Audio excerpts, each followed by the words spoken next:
Assalamualaikum warahmatullahi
tulis dan mengikat seperti Undang-Undang Dasar 1945, Undang-Undang, Peraturan Pemerintah, sampai Peraturan Daerah.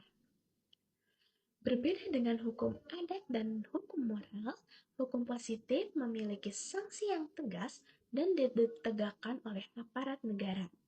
Tujuan utamanya adalah menciptakan kepastian hukum, ketertiban, dan keadilan. Secara teori, Indonesia sudah memenuhi syarat sebagai negara hukum, tapi dalam praktiknya, efektivitas hukum positif masih sering dipertanyakan.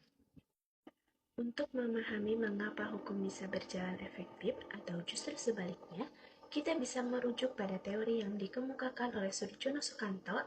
Menurut beliau, efektivitas hukum dipengaruhi oleh beberapa faktor yang saling berkaitan dan tidak dipisahkan satu sama lain. Yang pertama adalah faktor hukum itu sendiri, yang dari substansi hukumnya dalam praktik tidak sedikit peraturan perundang-undangan yang disusun secara terlalu umum, bahkan tumpang tindih antara satu aturan dengan aturan lainnya. Hal ini sering terjadi karena kurangnya harmonisasi regulasi. Selain itu, ada juga peraturan yang tidak lagi relevan dengan kondisi sosial masyarakat saat ini. Ketika hukum tidak mampu mengikuti perkembangan zaman dan kebutuhan masyarakat, maka hukum tersebut sulit diterapkan secara efektif. Akibatnya, penegakan hukum menjadi tidak maksimal dan justru menimbulkan kebingungan. Faktor yang kedua adalah penegakan hukum, yang meliputi polisi, jaksa, hakim, advokat, dan aparat penegak hukum lainnya. Sehebat apapun suatu peraturan, jika penegaknya tidak profesional, tidak kompeten, atau tidak berintegritas, maka hukum akan sulit berjalan. Masalah yang sering timbul adalah penyalahgunaan kewenangan, praktik korupsi, hingga ketidaknetralan aparat. Kondisi ini membuat masyarakat kehilangan kepercayaan terhadap sistem hukum.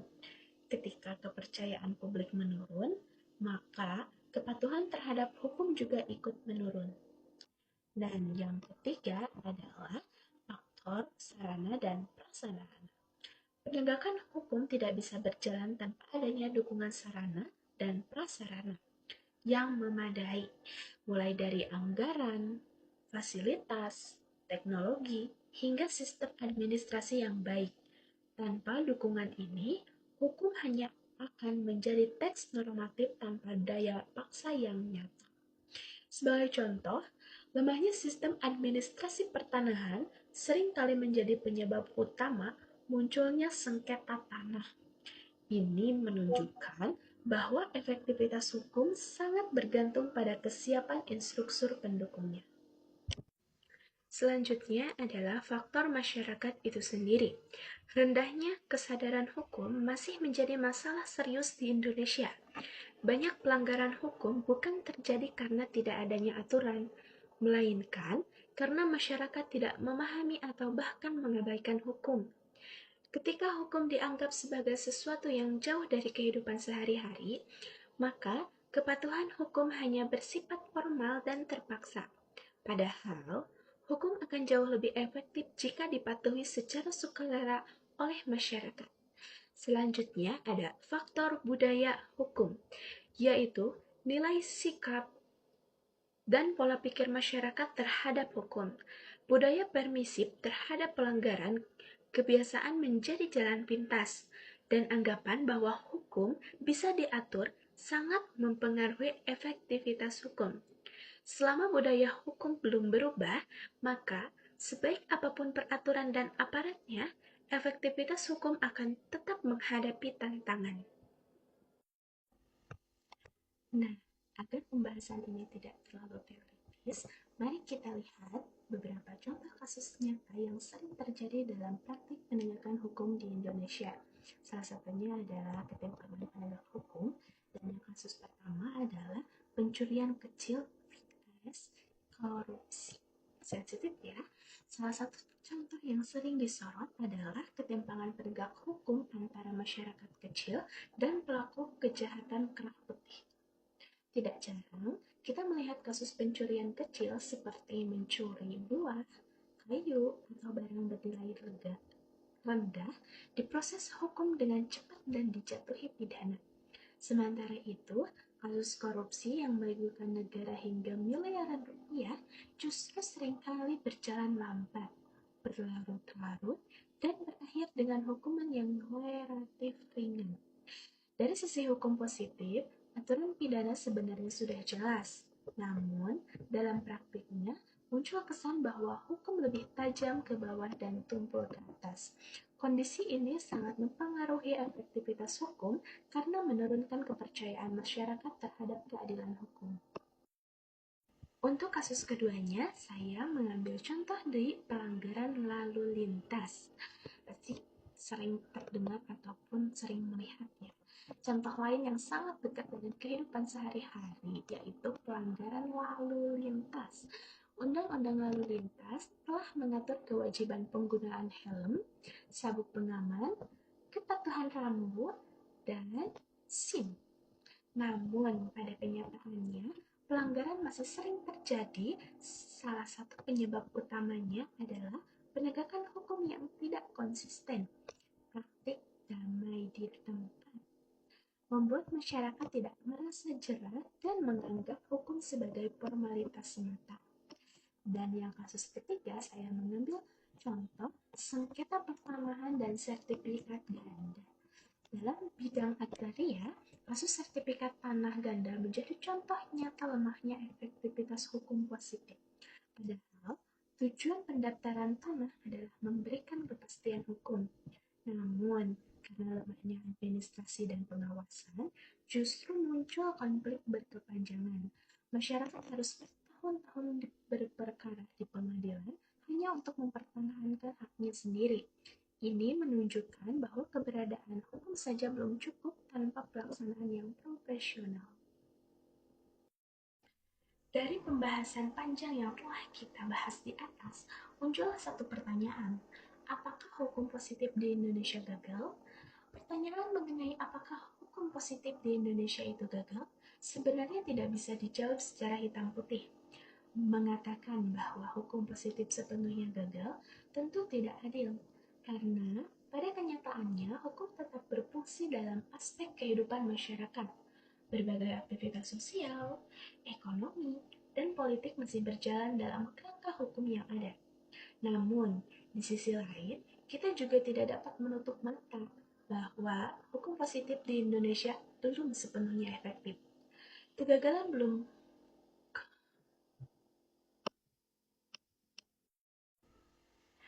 Kegagalan hukum bukan terletak pada ketiadaan aturan, melainkan pada ketidaksesuaian antara apa yang diatur secara normatif dengan apa yang terjadi dalam praktik.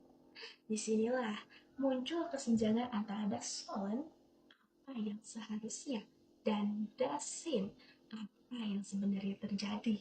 Secara normatif, hukum positif di Indonesia sudah relatif dan komprehensif. Hampir semua aspek kehidupan masyarakat telah diatur dalam peraturan perundang-undangan. Namun, kelengkapan hukum ini tidak selalu diikuti dengan penegakan hukum yang adil dan konsisten. Akhirnya, hukum seringkali hanya berfungsi sebagai simbol formal, bukan sebagai alat pengendali sosial yang efektif. Masalah utama yang menyebabkan hukum positif belum efektif antara lain adalah penegakan hukum yang belum merata, di mana hukum seringkali ditetapkan secara berbeda terhadap kelompok masyarakat tertentu. Selain itu, integritas aparat penegak hukum masih menjadi masalah utama yang menyebabkan hukum positif belum efektif, antara lain adalah penegakan hukum yang belum merata, di mana hukum seringkali diterapkan secara berbeda terhadap kelompok masyarakat tertentu. Selain itu, integritas aparat penegak hukum masih menjadi persoalan serius. Praktik korupsi, kolusi, dan penyalahgunaan wewenang membuat hukum kehilangan wibawanya dan kepercayaan publik. Di samping itu, rendahnya kesadaran hukum masyarakat juga turut memperparah keadaan. Ketika masyarakat melihat hukum tidak lagi ditegakkan secara adil, maka kepatuhan hukum menjadi bersifat pragmatis dan situasional. Hukum dipatuhi hanya ketika ada pengawasan, bukan karena kesadaran akan pentingnya hukum itu sendiri.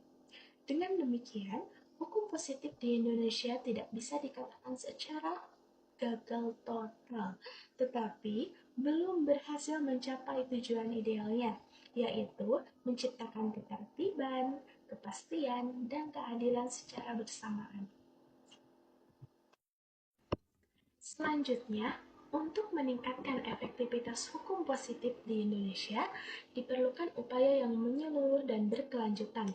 Perbaikan tidak bisa hanya dilakukan pada satu aspek saja, melainkan harus mencakup sistem hukum secara keseluruhan. Pertama, reformasi sistem penegakan hukum harus menjadi prioritas utama. Reformasi ini tidak hanya sebatas perubahan regulasi, tetapi juga pembenahan lembaga penegak hukum agar lebih transparan, akuntabel, dan profesional. Pengawasan internal dan eksternal harus diperkuat untuk mencegah penyalahgunaan wewenang. Kedua, peningkatan integritas dan kualitas sumber daya manusia aparat penegak hukum. Aparat hukum tidak hanya dituntut untuk memahami hukum secara normatif, tetapi juga memiliki komitmen moral dan etika profesi yang kuat.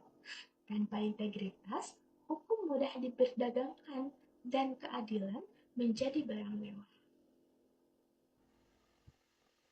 Yang ketiga adalah penyusunan peraturan perundang-undangan yang responsif dan kontekstual. Hukum harus disusun dengan mempertimbangkan kondisi sosial, budaya, dan ekonomi masyarakat. Peraturan yang terlalu kaku dan tidak sesuai dengan realitas sosial justru akan sulit diterapkan dan berpotensi dilanggar. Keempat, peningkatan kesadaran hukum masyarakat melalui pendidikan dan penyuluhan hukum. Masyarakat perlu memahami bahwa hukum bukan sekedar alat memaksa, tetapi juga sarana untuk melindungi hak-hak mereka. Kesadaran hukum yang baik akan mendorong kepatuhan hukum secara sukarela. Kelima adalah penguatan budaya hukum yang berkeadilan. Budaya hukum yang tidak baik tidak hanya tercermin dari kepatuhan terhadap aturan, tetapi juga dari sikap kritis masyarakat terhadap praktik hukum yang menyimpang. Dalam konteks ini, masyarakat tidak hanya sebagai objek hukum, tetapi juga sebagai subjek yang aktif mengawasi jalannya hukum. Jika langkah-langkah ini dijalankan secara konsisten, maka efektivitas hukum di Indonesia bukanlah sesuatu yang mustahil untuk diwujudkan. Sebagai penutup, dapat disimpulkan bahwa efektivitas hukum positif di Indonesia tidak ditentukan oleh seberapa banyak undang-undang yang dibuat, melainkan oleh bagaimana hukum tersebut dijalankan dalam kehidupan nyata. Hukum akan kehilangan maknanya jika hanya berhenti sebagai teks normatif tanpa implementasi yang adil dan konsisten. Hukum seharusnya tidak menjadi alat kekuasaan yang menekankan masyarakat, tetapi menjadi sarana untuk menciptakan ketertiban, melindungi hak asasi manusia, dan mewujudkan keadilan sosial. Ketika hukum mampu memenuhi fungsi tersebut, maka kepercayaan masyarakat terhadap hukum akan tumbuh secara alami. Sebagai generasi muda, mahasiswa hukum dan calon praktisi hukum, kita memiliki tanggung jawab moral dan intelektual untuk terus mengkritisi praktik penegak hukum yang tidak adil. Kritik yang konstruktif disertai dengan partisipasi aktif dalam pembaruan hukum merupakan langkah penting untuk memperbaiki sistem hukum ke arah yang lebih baik. Dengan demikian, efektivitas hukum positif bukan hanya tugas negara dan aparat penegak hukum, tetapi juga menjadi tanggung jawab seluruh elemen masyarakat. Hukum yang efektif adalah hukum yang hidup, dipercaya, dan dirasakan keadilannya oleh semua golongan masyarakat. Sekian pembahasan dari saya, kurangnya mohon dimaafkan. Wassalamualaikum warahmatullahi wabarakatuh.